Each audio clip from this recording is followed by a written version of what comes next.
Olá, querido aluno. Nesse vídeo, nós vamos falar um pouquinho sobre trabalho. Nós vamos dar só um início sobre trabalho de uma força. Então, o que é trabalho?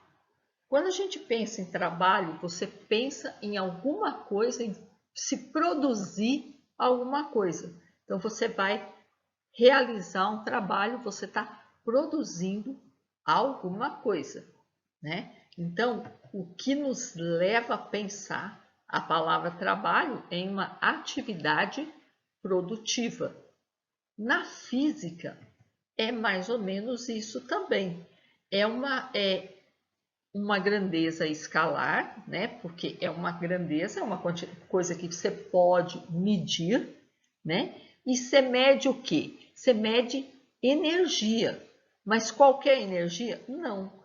Você mede a energia que está sendo transferida ou a energia que está sendo transformada de uma forma para outra forma de energia. Porque energia, ela não é criada, você não destrói a energia, você transforma ou transfere energia. E o que é energia mesmo? Vocês lembram o que é energia? Energia é a capacidade de realizar trabalho. Tá vendo como tá tudo amarradinho e juntinho, trabalho e energia? Então, o trabalho, a gente pode dizer que, assim, a grosso modo, que é uma energia em trânsito, é uma energia quando ela está sendo transferida, quando ela está sendo transformada, porque energia eu consigo armazenar, mas trabalho não. Trabalho não pode ser armazenado, né? Então, o trabalho é uma coisa que está acontecendo. E a unidade de trabalho e de energia, porque já que trabalho é uma forma de energia, a unidade é a mesma. No sistema internacional, a gente chama essa unidade é o Joule, e a gente representa ela pela letra J maiúsculo.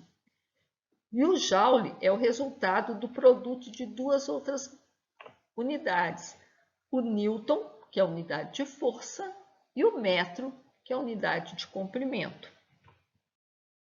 E como que a gente calcula trabalho? Bom, a unidade lá já fala muito para a gente. A unidade, se é Newton vezes metro, então quer dizer força vezes distância. Mas que força? Qualquer força. Então, trabalho, a unidade já falou para a gente que é força vezes distância. Mas imagina aí esse bloquinho que eu aplique uma força F paralela ao plano aí nesse bloquinho. Essa força F, ela pode colocar esse bloquinho em movimento. Então, no colocar o bloquinho em movimento, ela está fazendo variar a velocidade do bloquinho e ela está fazendo também variar a distância. O bloquinho percorreu uma certa distância que a gente chamou aí de distância D, né? Então, o bloquinho saiu de um lugar, de um certo ponto e chegou no outro ponto. Ele percorreu D unidades de comprimento. Mas vamos pensar num outro caso. Aí eu usei uma força paralela. Vamos imaginar que a gente use então uma força inclinada. Será que toda essa força vai realizar trabalho? Quer dizer, se a gente pegar naquele pensamento anterior, que em realização, em se realizar alguma coisa, o que realizou o deslocamento? Foi, no caso, se a força for inclinada, vai ser toda essa força que vai realizar o deslocamento? Não, né, gente? Vai ser o quê? Eu já falei para vocês que na física não nos interessa nada inclinado. Ou é paralelo ao plano, ou é perpendicular ao plano. Então, a gente decompondo essa força F em componente horizontal, Fx, e componente vertical, Fy. Quem que provoca o deslocamento? Quem que provoca a variação da velocidade? Não é o Fx aqui? É só o Fx. O Fy não provoca deslocamento. O Fy não provoca movimento. Se ele não provoca movimento, ele não realiza trabalho. Eu não tenho movimento vertical e ele é vertical, então ele não realiza trabalho. Então eu posso escrever aquela fórmula do trabalho como trabalho sendo a componente horizontal vezes o deslocamento. Isso porque o deslocamento é horizontal. Por isso que o trabalho, eu estou usando a componente horizontal. E como que eu calculo essa componente horizontal Fx? Fx, ele está aqui, ó, coladinho no ângulo θ. O cateto que tá, e ele é cateto desse triângulo aqui, onde a força F é a hipotenusa.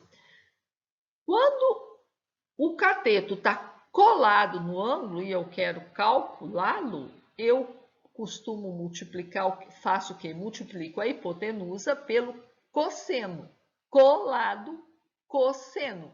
Se ele tivesse separado, seria o seno. Então, Fx é F vezes cosseno do ângulo θ.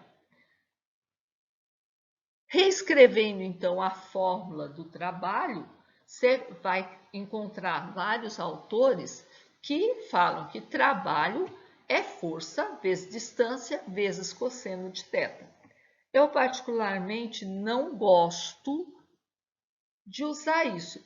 Eu quero que você tenha em mente que trabalho é força vezes deslocamento, só que a força, apenas a componente da força na direção do deslocamento. Por que eu estou te falando isso? Imagine que eles te dessem, em vez de dar esse ângulo θ aqui, eles te dessem, por algum motivo, esse outro ângulo aqui. O ângulo formado com a vertical e não com a horizontal. Então, não seria a componente x, que é o que está provocando o movimento, não seria F vezes cosseno, e sim F vezes seno.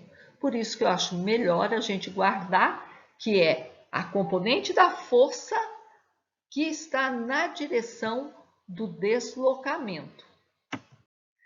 Mas lá no início nós falamos que trabalho é uma grandeza escalar. Então ela pode ser positivo, pode ser negativo, pode ser nula. Então, quais os tipos de trabalho de uma força? Ó, vocês estão vendo um exemplo aqui no cantinho de um bloquinho se deslocando para a direita e tem as forças que agem nesse bloco. Tem a força F, a força peso, a reação normal de apoio e uma força de atrito aqui.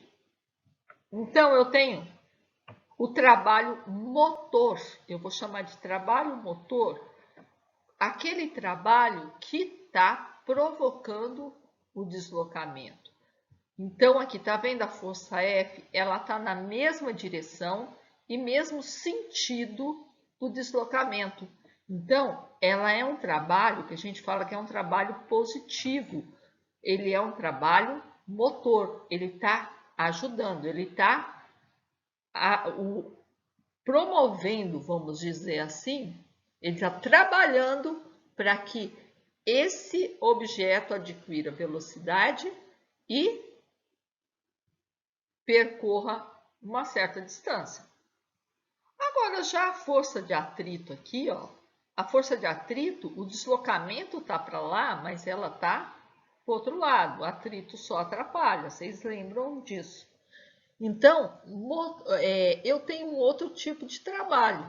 Se eu for calcular o trabalho da força de atrito, esse trabalho dela é um trabalho resistente. É um trabalho que ele está no sentido contrário ao deslocamento. Ele está atrapalhando o deslocamento. Então, esse trabalho é um trabalho negativo. É como assim, Vocês estão lá empurrando alguma coisa e tem um bonitão lá só empurrando o contrário e vocês empurrando ele junto, né? É mais ou menos por aí. Então, é um trabalho contrário, então é um trabalho resistente. Se é um trabalho resistente, o sinal dele é negativo. E se você pegar o outro lado, se você olhar na fórmula, cosseno de 180, né? Você vai pegar o cosseno de 180, que seria o outro lado, de 90 a 180, os valores de cosseno são negativos. Então, dá para usar aquela fórmula lá do cosseno tranquilamente, apesar de eu não aconselhar por causa do que eu expliquei para vocês. Vocês têm que ter bem certeza do ângulo aí que está sendo formado. Mas o trabalho também pode ser nulo. Então, no caso, a reação normal de apoio e o peso, eles não têm deslocamento na vertical. O deslocamento está sendo todo horizontal. Então, nesse caso, nem a normal nem o peso estão realizando o trabalho. O trabalho deles é igual a zero. Se você gostar de usar fórmula, eles formam 90 graus com deslocamento e cosseno de 90 é zero. Então, aí também justifica aí esse zero do trabalho. Então, é isso, pessoal. Isso é o que precisa para fazer a primeira semana do PET volume 3 de 2021. Eu espero que vocês tenham gostado e que eu tenha ajudado. Até mais, a correção da atividade já está pronta, já está publicada e até semana que vem a gente continuar falando em trabalho e energia.